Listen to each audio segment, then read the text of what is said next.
Hi there, I'm Dr. LaQuita J, and welcome. Welcome to a live stream that I am hosting for today. Happy Wednesday. I'll let y'all come on in the room. I know. I hope y'all week has been great. I do want to come in today and do like a little discussion. I don't have to have discussion, just really share some things. So I'm gonna give you a couple more seconds to come on in the room. Again, I'll say let's get started, right? I'm on the fly, so if I don't respond to your comments in real time, I will comment once I stop, okay?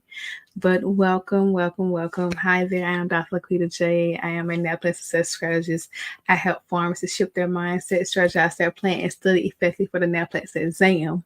How you doing? You all right? This video is dedicated to all the pharmacists who are on that PharmD To RPh journey. First of all, for the new grads, welcome. Welcome, welcome, welcome to the profession. I did have a whole YouTube video to saying how much welcomes to the profession, so I'll be sure to link that below.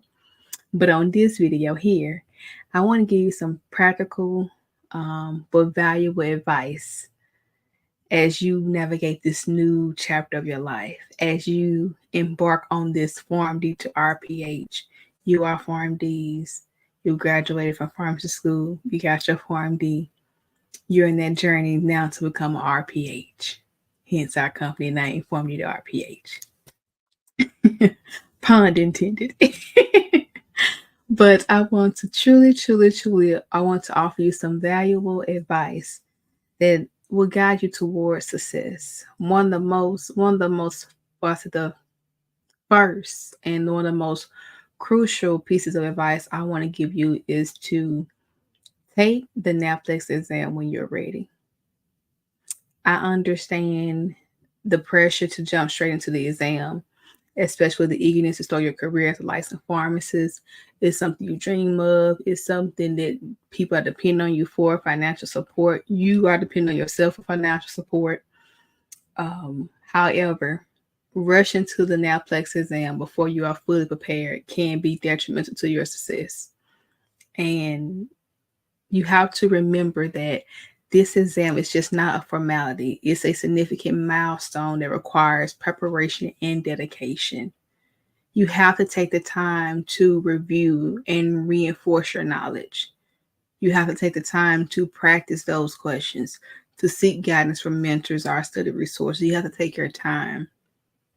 You have to truly trust yourself and your abilities and schedule only schedule the exam when you feel confident and ready to tackle it head on.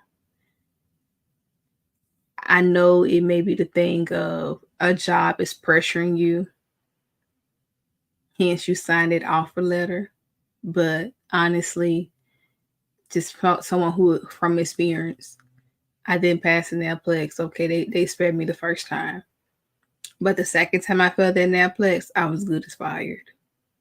So I'm gonna say that to you. Sometimes you rush and you know you're not ready, but you take the Naplex anyway. Let's not do that. Let's not do that. Take the Naplex when you're ready. Because honestly, on my first attempt, I knew that I just didn't know I was going in blind. I didn't know anything about nothing. I just went in blind. Like I treated it as if it was just another test. I went in blind. But that second attempt, I honestly knew that I was not ready for the Naplex exam. Like I knew I needed at least 2 more weeks, but I took it anyway, and I failed. And as sure as they got their failed result, they let me work the next day, the whole day, made sure I stayed, and then they fired me.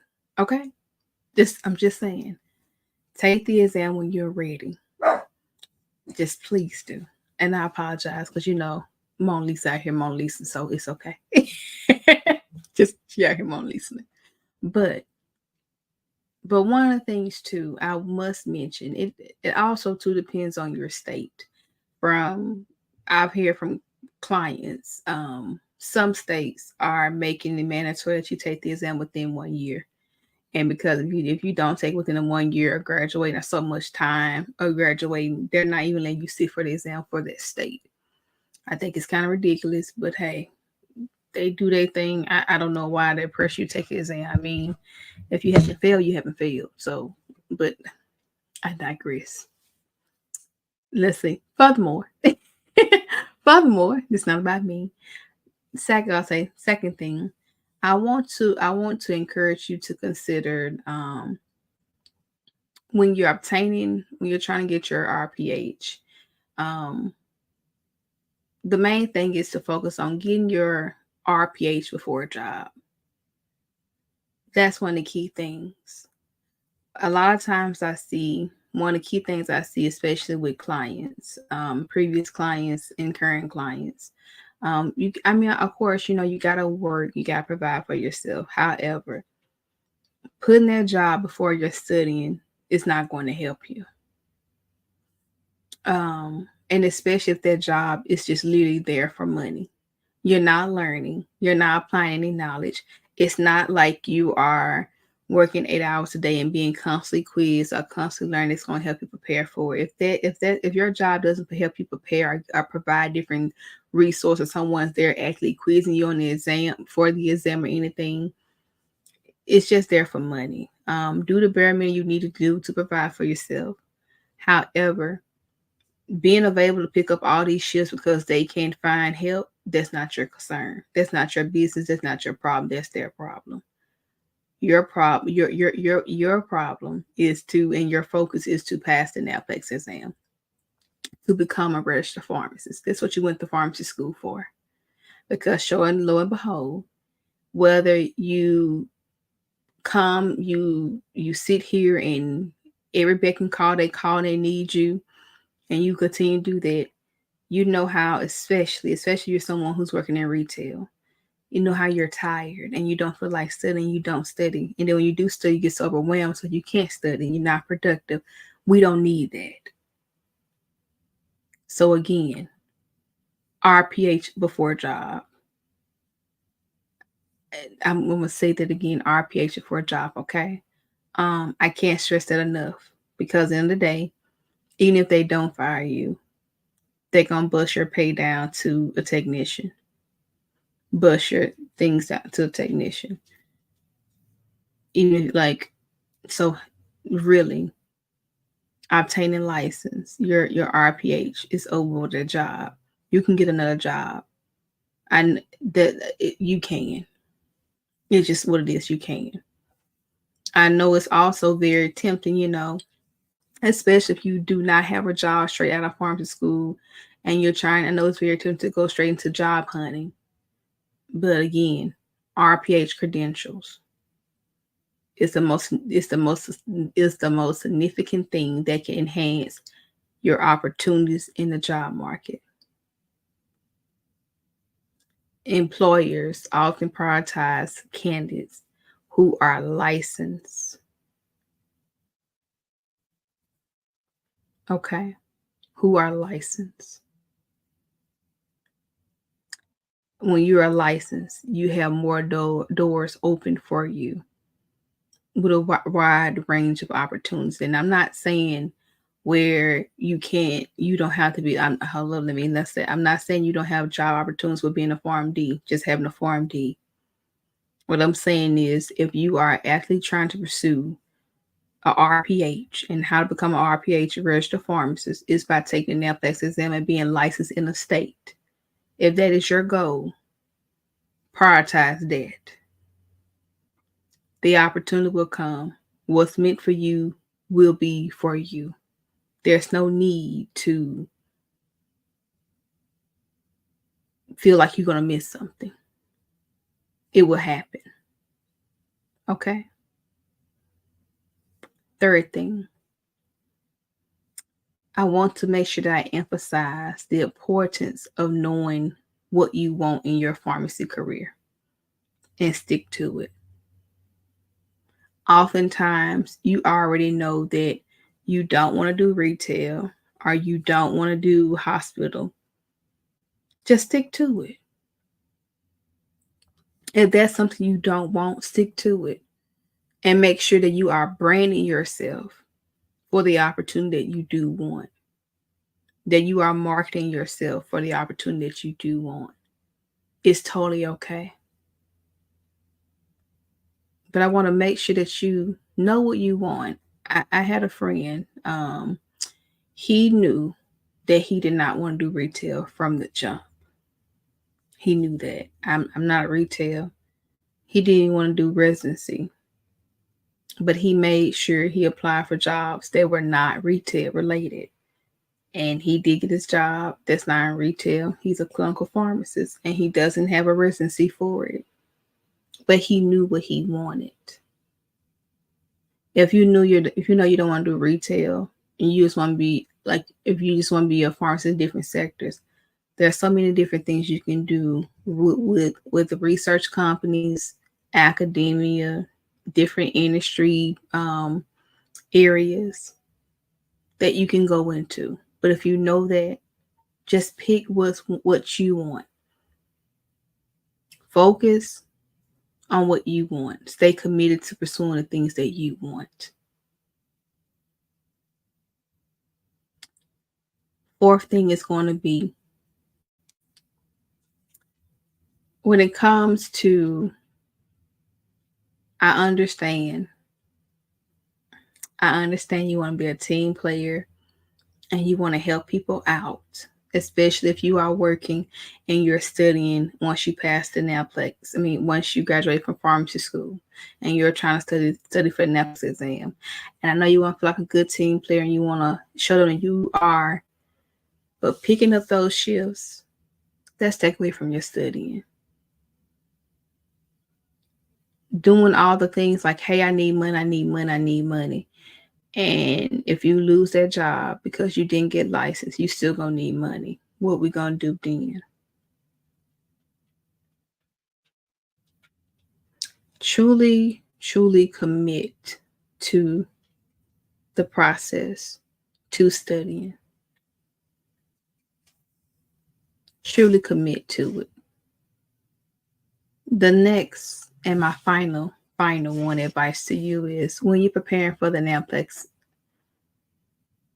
don't have so many different study strategies. Be mindful that those Facebook groups are filled with people that do provide good advice. However, there are also downside of it is there are people who provide stress and anxiety. And you're constantly looking at who said how their exam was or what was on their exam. And you're constantly changing your strategy to the point where you haven't fully mastered any material, because you constantly change your study strategy to what someone said. I recently took the Naplex exam and I had ... on my exam. And you go study ... but you never went back and studied the thing that you know you're weak in. And then that thing shows up on that test, and then you in shock and disbelief because you didn't stick to your plan. I know it's tempting to skip chapters and say, I'm going to focus on the big chapters. There is no such thing as a big chapter for the Naplex exam. Anything is up for grabs. Anything is up for grabs for the Naplex exam. You will do yourself a disservice skipping around. So please, I said my fifth, but this is my sixth final advice for you. Is to truly study every topic. I don't care how small, how simple you think it is, study it. Treat every topic as if it was the level of importance of ID. Because we know we love putting all our time in infectious diseases.